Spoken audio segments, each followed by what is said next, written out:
Bangkok limited টেপির বাড়ি।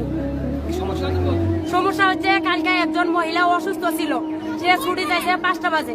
মনে করেন যে আমরা ওয়ার্কার, আমাদেরই বোন, সে 5টা বাজে ছুটি চাইছে, ছুটি দিছে না। 8টা বাজে ছুটি পাইছে, ছুটি দিছে না। 10টা বাজে ছুটি চাইছে, ছুটি দিছে না।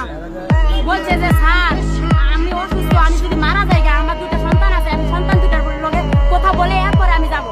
তারপরে ছুটি দিছে না। সুপারভাইজার ইনচার্জে বলছে যে মইরা জায়গা ফ্লোরের ভিতরে ছুটি নাই, ফুল নাইট করে কালকে যাবি, 2 দিন বাসায় থাকবি। তাহলে আমি অসুস্থ, তার লাগে আরো 10 জন আছে। মহিলাটার নাম আমরা জানি না। বাড়ি হচ্ছে বরিশাল। এটারে সকাল 7:30 বাজে লাশ বাইর করে এখন কয় এরা মেডিকেলে নিছে, কিন্তু জি না, আমাদের সামনে এরা লাশ বাইর করে নিয়ে গেছে। কিন্তু আমাদের কথাই একটাই, তাদের কাছে আমরা ছুটি চাই, তারা আমাদের কাছে ছুটি দিব। মালিক আমাদের ওয়ার্কাররে ভালো রাখবো, সুস্থ রাখবো, আমরা মালিকের সুবিধা দিব। কিন্তু মালিকের যদি আমাদের সুবিধা না দেয়, তাহলে আমরা কিভাবে মালিকের সুবিধা দিব?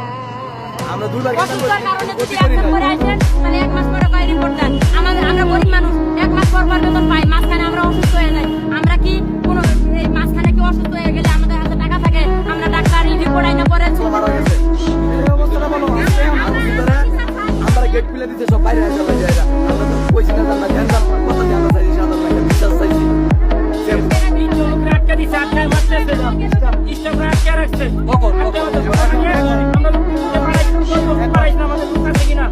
আমাদের কালারের লোক আছে কিনা, কালারের লোক তাদেরকে আটকাইয়া মাত্র আমার ফোন দিচ্ছে, ভাই আমার আটকে দিচ্ছে, ভাই আমার আটকে দিচ্ছে।